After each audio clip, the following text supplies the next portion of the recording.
아멘. 오늘 본문은 출생보다 죽음이 낫고 잔치집보다 초상집이 낫고 웃음보다 슬픔이 낫다라고 말씀합니다.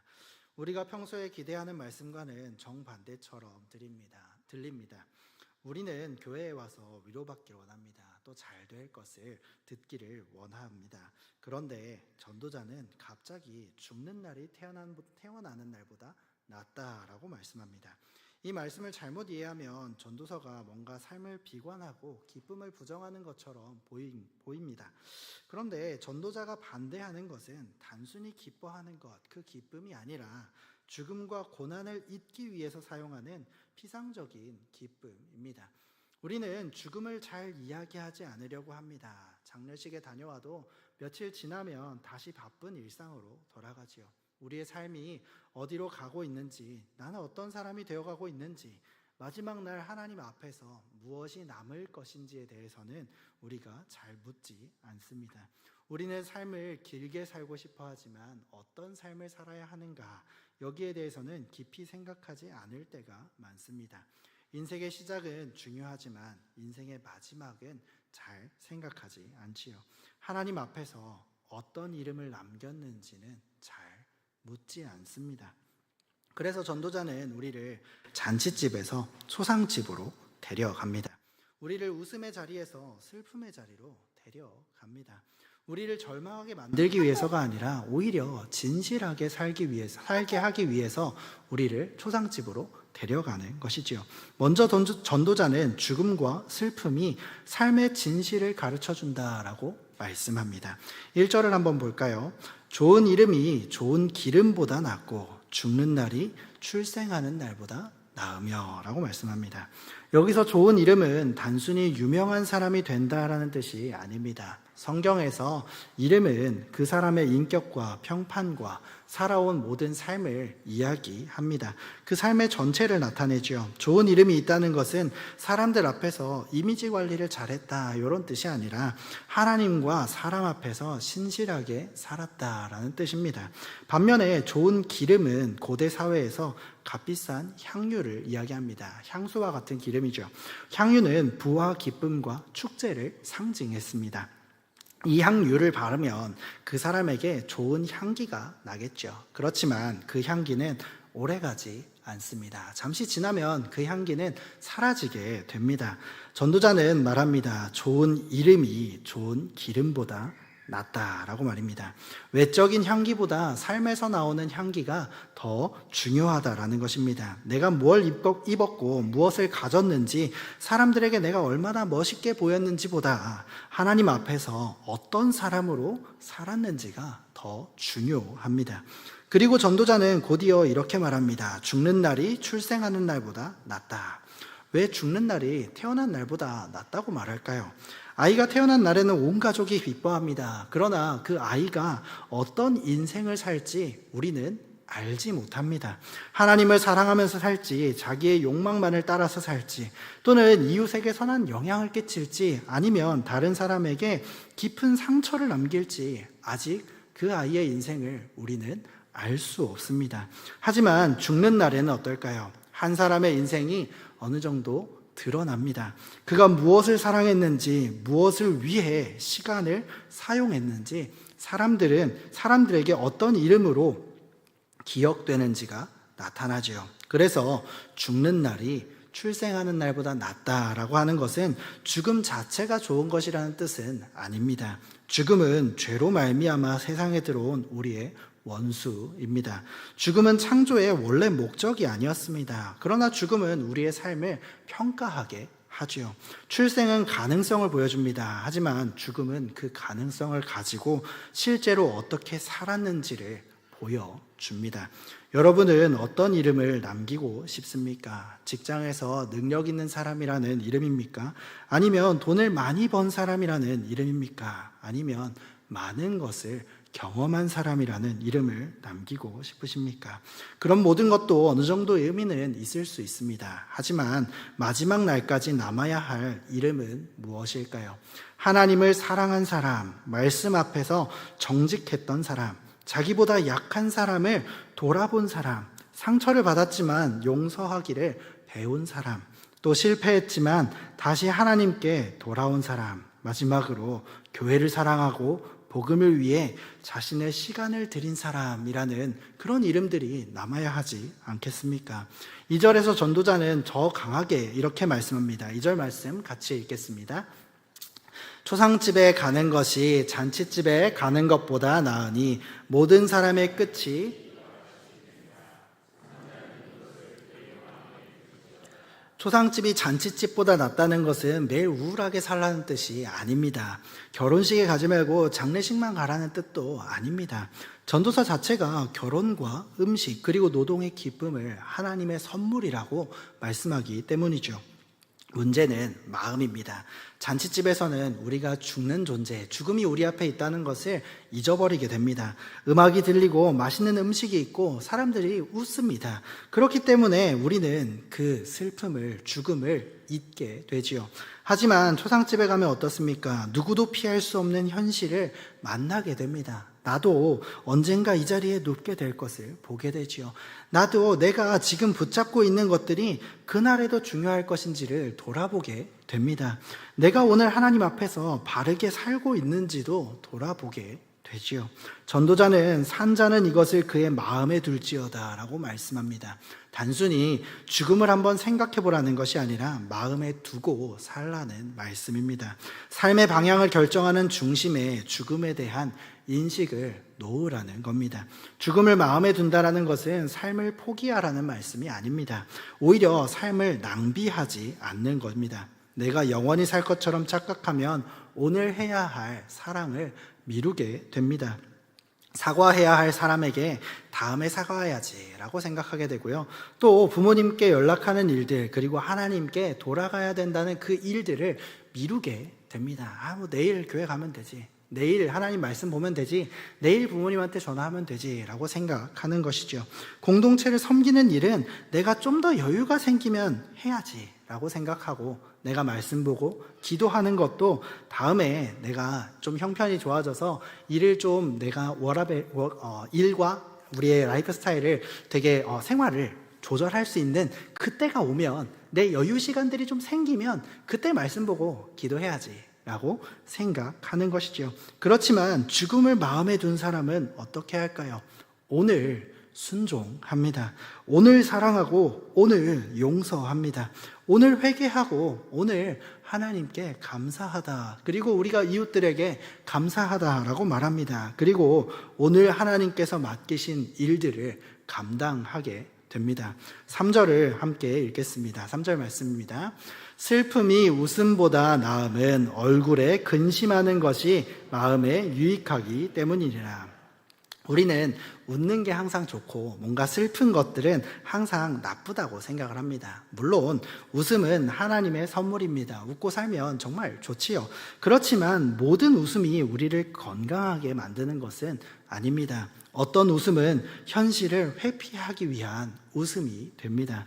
마음이 무너지고 있는데도 괜찮은 척 웃습니다. 관계가 깨어지고 있는데도 재미있는 영상들로 우리의 마음을 덮어버립니다. 하나님과의 관계가 멀어졌는데도 사람들과 어울리면서 문제없는 척 하는 것이죠. 그러나 슬픔은 우리를 멈추게 합니다. 슬픔은 우리에게 질문하게 하죠. 내가 뭘 잘못했나? 또 내가 무엇을 잃었나? 내가 진정으로 사랑해야 될 건 뭐지? 내가 누구를 의지하고 있는가라는 것들을 생각하게 하는 것이죠.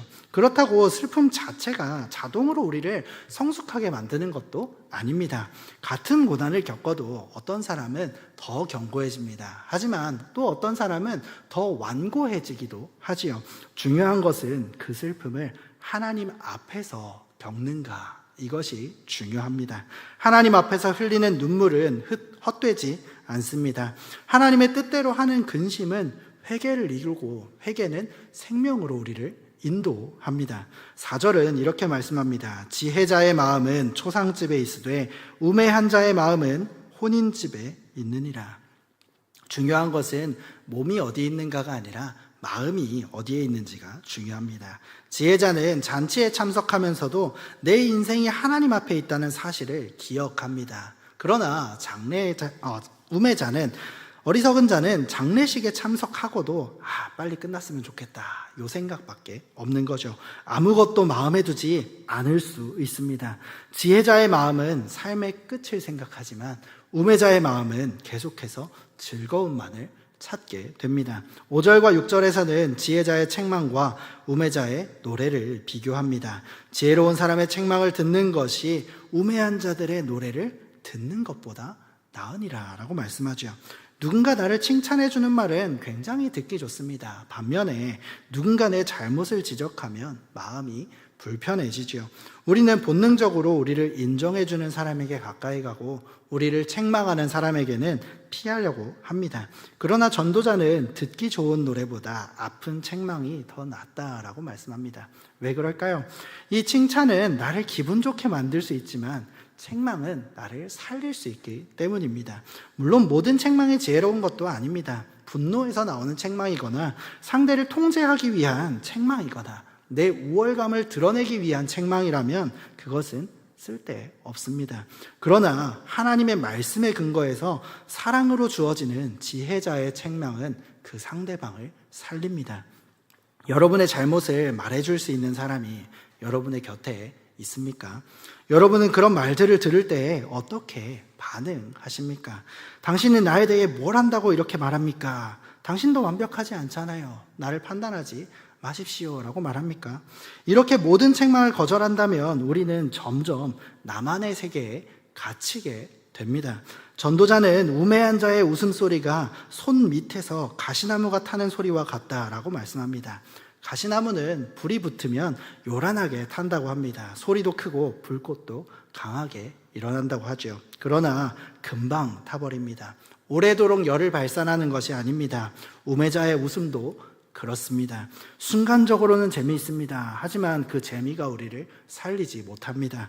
마음을 바꾸지 못하고 삶의 방향을 교정하지 못합니다.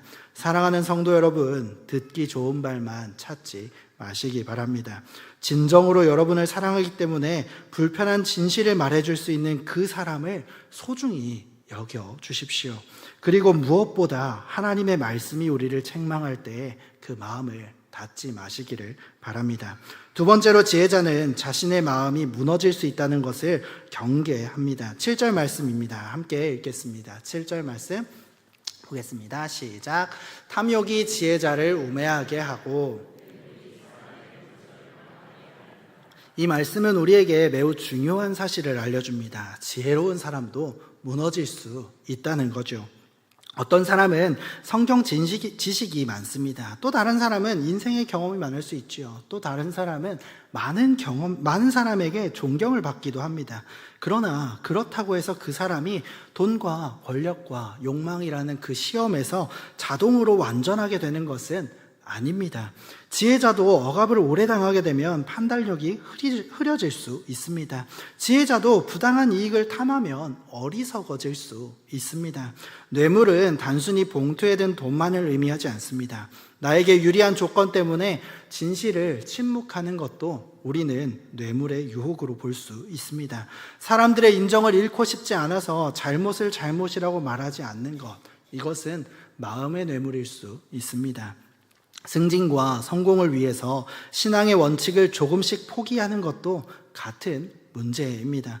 전도자는 지혜를 지식의 양으로 보지 않습니다. 지혜는 하나님 앞에서 돈과 권력과 욕망을 바르게 다루는 성품입니다. 8절 말씀입니다. 일의 끝이 시작보다 낫고 참는 마음이 교만한 마음보다 나으니. 우리는 시작을 중요하게 여깁니다. 뭘 시작했다고 알리고 새로운 계획을 세우고 결심을 하지요. 그러나 성경은 시작보다 끝이 중요하다라고 말씀합니다. 신앙생활도 마찬가지입니다. 처음 시작할 때 뜨겁게 시작하는 것보다 끝까지 그 믿음을 지키는 것이 중요합니다. 사역과 일을 시작하는 것보다 충성스럽게 감당하는 것이 중요합니다. 관계를 맺는 것보다 끝까지 사랑하는 것이 중요하다는 거죠. 어떻게 끝까지 갈 수 있을까요? 전도자는 참는 마음이 필요하다라고 말씀합니다. 히브리어 표현으로는 영이 길다는 뜻입니다. 쉽게 폭발하지 않고 결과를 조급하게 요구하지 않고 하나님의 때를 기다릴 줄 아는 마음입니다. 반대로 교만한 마음이 있죠. 교만한 사람은 모든 일이 자신의 생각대로 빨리 진행되어야 한다라고 생각합니다. 자신이 시작하면 곧바로 결과가 나와야 하고, 내가 노력하면 반드시 인정받아야 하고, 내가 기도하면 하나님께서 즉시 응답하셔야 될 것처럼 생각합니다. 그러나 현실은 그렇게 움직이지 않죠. 신앙의 열매는 오랜 시간을 필요로 합니다. 사람의 변화도 시간이 걸립니다. 교회의 공동체가 세워지는 일도 시간이 걸리지요. 하나님께서 우리를 성숙하게 하시는 그 과정도 때로는 안 움직이는 것 같이 매우 느리게 보이기도 합니다. 지혜로운 사람은 시작의 흥분보다 끝까지 견디는 인내를 구합니다. 9절은 분노를 경계하죠. 9절 말씀 함께 보겠습니다. 9절 말씀 같이 한번 읽겠습니다. 급한 마음으로 노를 바라지 말라. 노는 우매한 자들의 품에 머무름이니라. 성경은 모든 분노가 잘못이라고 말하지 않습니다. 불의를 보고 분노하는 것은 필요합니다. 예수님도 성전이 더럽혀지는 것을 보시고 분노하셨지요. 문제는 급한 분노입니다. 충분히 듣지 않고 판단하는 분노, 상처받은 자존심에서 나오는 분노, 또 상대를 벌주고 싶은 마음에서 나오는 분노입니다. 전도자는 분노가 우매한 자의 품에 머문다라고 합니다. 품에 머문다, 무엇인가를 가까이 안고 있는 자리가 바로 품입니다. 지혜자도 순간적으로 화는 날 수 있습니다. 그러나 우매한 사람은 그 분노를 품에 안고 살아갑니다. 가까이 안고 나아가는 것이죠. 지나간 말을 계속 새기고 상대의 잘못을 반복해서 생각하고 복수할 기회를 기다립니다. 분노가 마음에 머물면 결국 그 분노가 우리의 판단을 지배하게 됩니다. 상대를 있는 그대로 보지 못하고 모든 말을 공격으로 해석해서 관계를 회복할 가능성까지 스스로 닫아버리게 되는 거죠. 사랑하는 여러분, 분노가 여러분의 품에 머물고 있지는 않습니까? 난 원래 뒤끝이 없는 사람이야 라고 말하면서 실제로는 몇 년 전의 상처를 붙들고 있지는 않으십니까? 용서했다고 하면서 그 사람의 이름만 들어도 마음이 굳어지지는 않습니까? 분노를 그 마음의 품에서 내려놓으십시오. 우리가 당한 일이 정당했다는 뜻이 아닙니다. 상대가 잘했다는 뜻도 아닙니다. 심판을 하나님께 맡기고 그 일이 더 이상 내 영혼의 주인이 되는 것을 막아야 합니다. 10절에서는 과거를 이상화하는 태도를 경계합니다. 10절 말씀을 제가 읽겠습니다. 옛날이 오늘보다 나은 것이 어찌미냐 하지 말라. 이렇게 묻는 것은 지혜가 아니니라. 우리는 자주 말합니다. 예전에는 사람들이 더 순수했는데, 예전에는 교회가 더 뜨거웠는데, 예전에는 우리 목장 좋았는데, 예전에는 우리 관계가 더 깊었는데 라고 하죠. 물론 과거의 좋은 점을 기억하고 감사하는 것은 필요합니다. 하나님께서 과거에 베푸신 은혜를 기억하는 것은 성경적인 태도입니다. 그러나 그 과거를 이상화해서 가지고 있는 것은 지혜가 아닙니다.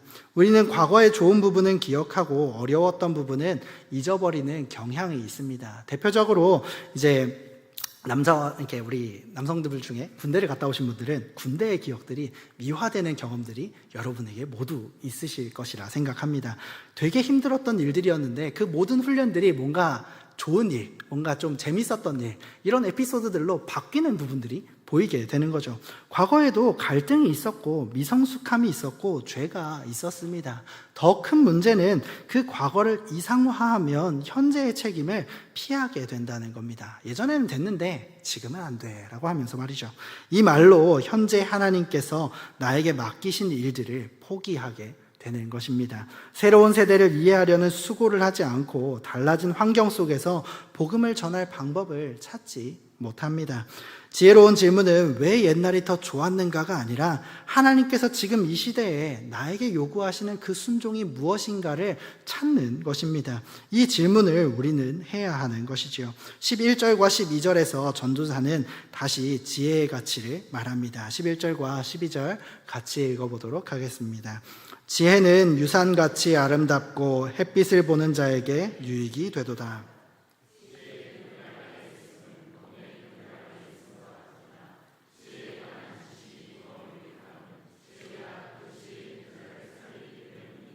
아멘. 전도서는 돈의 현실적인 유익을 부정하는 게 아닙니다. 돈은 우리에게 음식과 집을 제공합니다. 병원에 갈 수 있게 해주고 또 위기의 순간에 큰 도움을 주지요. 그러나 돈보다 지혜가 더 중요합니다. 돈이 있어도 이걸 어떻게 사용해야 되는지 모른다면 오히려 돈 때문에 무너질 수 있습니다. 돈이 우리를 위험에서 잠시 보호해 줄 수 있지만 지혜는 어떤 길이 위험한지를 분별할 수 있는 능력을 줍니다.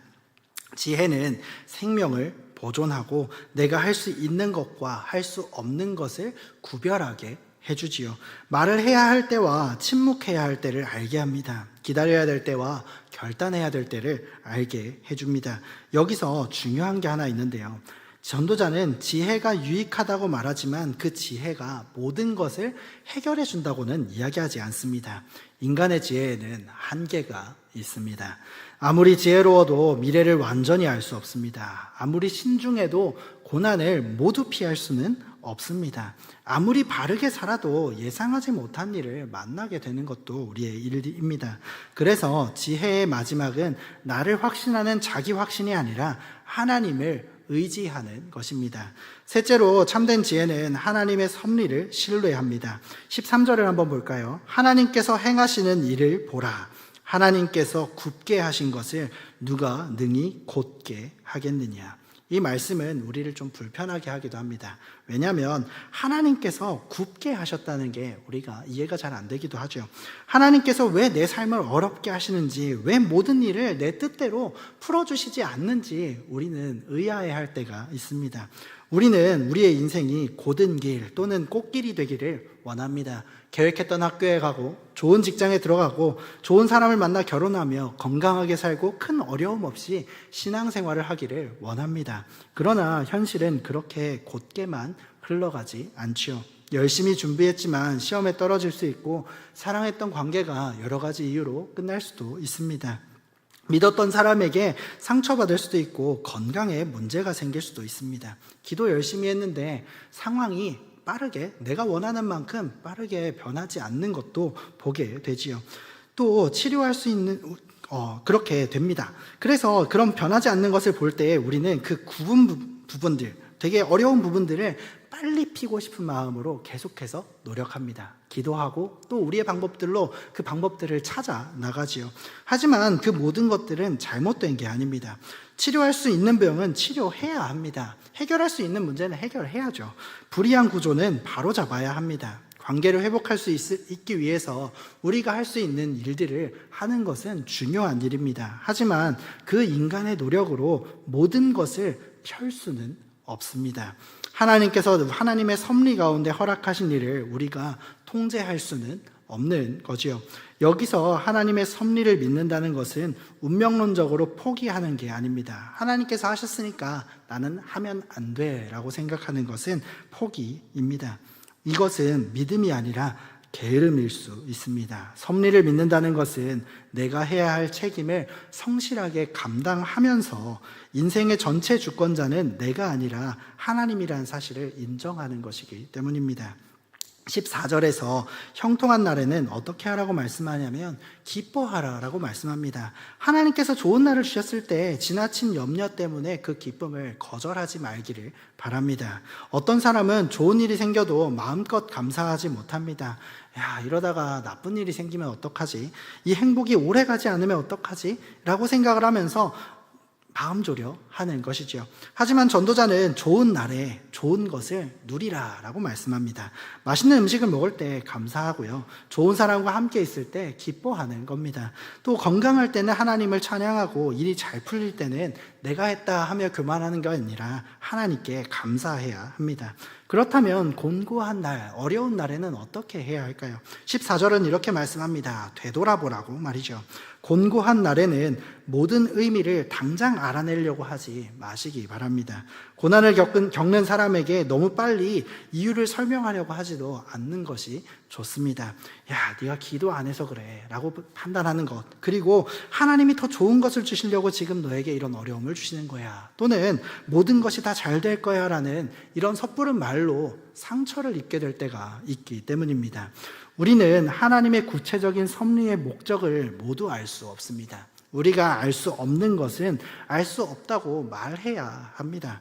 곤고한 날에 하나님 앞에서 바라보아야 합니다. 주님, 이 일을 통해서 제가 보아야 할 일이 무엇인가요? 라고 물어야 합니다.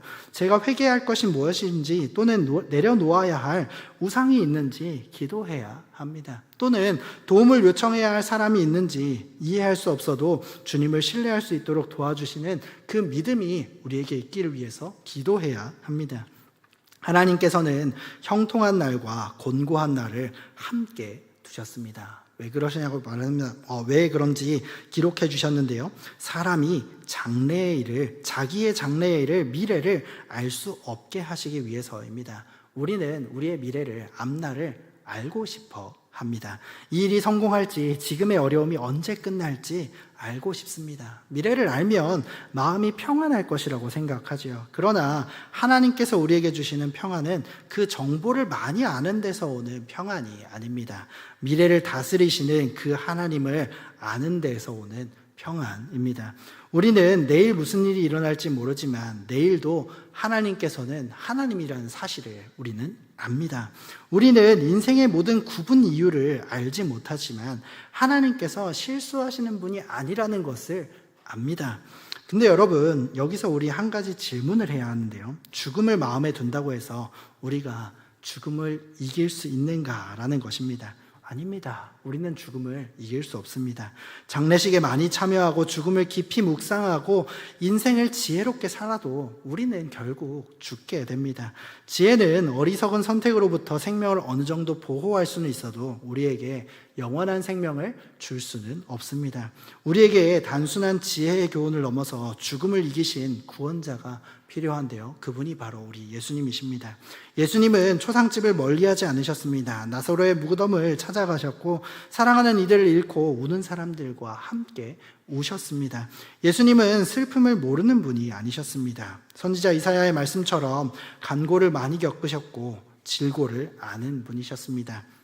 예수님은 우리에게 죽음을 생각하라고만 말씀하지 않으시고 친히 죽음 속으로 들어가셨습니다. 예수님의 죽는 날을 보면 사람의 눈으로 볼 때 가장 비참한 날입니다. 의로우신 분이 죄인처럼 정죄받으시고 제자들은 다 도망갔고 사람들은 예수님을 조롱합니다. 십자가는 인간의 악이 가장 깊이 드러난 날이기 때문이죠. 그러나 하나님의 섭리 안에서 그 인간의 악이 드러난 날이 구원의 날이 되었습니다. 인간이 만든 가장 악한 날을 하나님께서는 가장 좋은 날로 사용하십니다. 유다는 탐욕으로 예수님을 팔았고 종교 지도자들은 시기 때문에 예수님을 넘겨줬고 빌라도는 사람들의 눈치를 보면서 불의한 판결을 내렸지요. 인간의 모든 악이 십자가에 모였습니다. 그러나 그 모든 악이 하나님의 구원을, 그 구원의 계획을 무너뜨리지는 못했습니다. 하나님께서는 그리스도의 십자가를 통해서 우리의 죄값을 당당하게 하셨고 우리를 하나님과 화목하게 하셨죠. 하나님께서 굳게 하신 것을 누가 곧게 펼 수 있겠습니까? 인간은 할 수 없습니다. 하지만 하나님께서는 하실 수 있습니다. 하나님께서는 십자가의 죽음을 부활의 생명으로 바꾸셨습니다. 무덤을 열고 예수님을 다시 살리셨습니다. 죽음이 마지막 말인 것처럼 보였지만 하나님께서는 부활로 새로운 창조를 여셨습니다.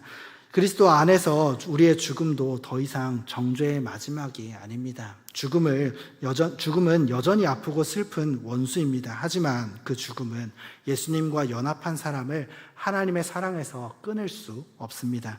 하나님께서는 그리스도의 십자가를 통해서 우리의 죄값을 담당하게 하셨고 우리를 하나님과 화목하게 하셨습니다. 하나님께서 굳게 하신 것을 우리는 곧게 못합니다. 하지만 하나님께서 곧게 하시지요. 그래서 바울은 사는 것이 그리스도니 죽는 것도 유익하다라고 말할 수 있었습니다. 죽음 자체가 좋기 때문이 아닙니다. 죽음을 이기신 예수님과 함께 있기 때문입니다. 우리의 좋은 이름도 결국 예수님 안에서만 가능합니다. 우리는 스스로의 의로운 이름을 만들 수 없지만 우리의 이름에는 죄와 슬픔과 실패와 부끄러움이 묻어 있지만 그럼에도 예수님께서는 죽기까지 순종하시고 하나님께서 예수님께 주신 그 모든 이름 위에 뛰어난 이름에 우리를 참여하게 하십니다. 예수님을 믿을 때 하나님께서는 우리의 실패한 이름을 예수님의 의로운 이름으로 덮어 주십니다. 그리고 성령 하나님께서는 우리를 변화시키셔서 예수님의 향기를 나타내는 사람으로 살게 하십니다. 그러므로 복음은 우리에게 단순히 죽음을 생각하며 바르게 살아라 하는 말을 하지 않습니다. 복음은 이렇게 말씀합니다. 죽음을 이기신 그리스도를 바라보라. 네가 해결할 수 없는 죄와 죽음의 문제를 십자가에 맡기라 말씀합니다. 부활하신 그리스도 안에서 오늘을 새롭게 살아라고 말씀하십니다. 우리는 지금 마지막 날에 먼저 무엇을 중요하게 여길지 생각해 보면 좋겠습니다. 지금 가장 많이 생각하는 것은 무엇입니까? 실제로 여러분이 중요하게 생각하는 것은 무엇입니까? 그게 마지막 날에도 중요한지 물어야 합니다. 내가 죽는 날 통장에 얼마 있는지, 그리고 내가 누구를 사랑할지 이것을 생각하는 겁니다. 얼마나 많은 사람에게 알렸는지보다 하나님 앞에서 신실했는지가 더 중요할 것입니다. 둘째로는 지혜로운 책망을 피하지 않는 겁니다. 말씀을 들을 때 또 읽을 때 나를 위로하는 부분만 취하는 것이 아니라 말씀을 통해 죄가 드러날 때 변명하지 않는 것입니다. 공동체 안에서 누군가 사랑으로 조언해 줄 때 방어하지 않고 듣는 것입니다. 물론 모든 말을 무조건 받아들일 필요는 없습니다. 하지만 기도하며 저 말 속에 하나님께서 내게 들려주시는 경고가 있는가 점검하는 것은 필요합니다. 세 번째로 분노와 과거를 품에 안고 살지 않는 것입니다.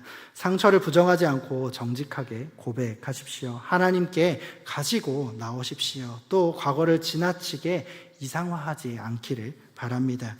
기쁨을 죄악시하지 않는 것이 우리가 해야 할 일입니다. 형통한 날에는 감사하고 충분히 기뻐하며 곤고한 날에는 모든 답을 찾으려 하지 말고 하나님을 바라보십시오. 혹시 지금 여러분 가운데 삶의 어떤 부분이 굽어 있다 느끼시는 분이 계십니까? 그 모든 굽은 것들을 우리가 왜 그런지 알 수 없습니다. 하나님께서 그 일을 어떻게 허락하셨는지, 왜 허락하셨는지 알 수 없습니다. 하지만 확실히 말할 수 있는 것은 그 고난이 하나님의 통치 밖에 있는 것이 아닙니다. 하나님은 여러분을 기억하고 계십니다. 예수님의 십자가가 그 하나님의 사랑을 증명해 주십니다. 우리는 언젠가는 죽습니다. 하지만 예수님 안에 있는 사람은 죽어도 살 것입니다. 그러므로 오늘을 헛되게 보내지 마십시오. 좋은 이름을 남기기 위해서가 아니라 우리에게 새 이름을 주신 그리스도의 은혜에 감사하며 살아가십시오. 형통한 날에는 감사하고 곤고한 날은 하나님을 바라보며 책망을 들을 때는 겸손히 돌이키고 분노가 일어날 때는 품에 안고 살지 마십시오. 미래를 알 수 없을 때는 미래의 주인이신 하나님을 의지하시기를 바랍니다. 우리의 삶과 죽음을 붙드시고 십자가와 부활로 우리의 굽은 인생을 마침내 곧게 하실 예수님을 믿으며 오늘을 충실히 살아가는 저와 여러분이 되기를 주님의 이름으로 축원합니다.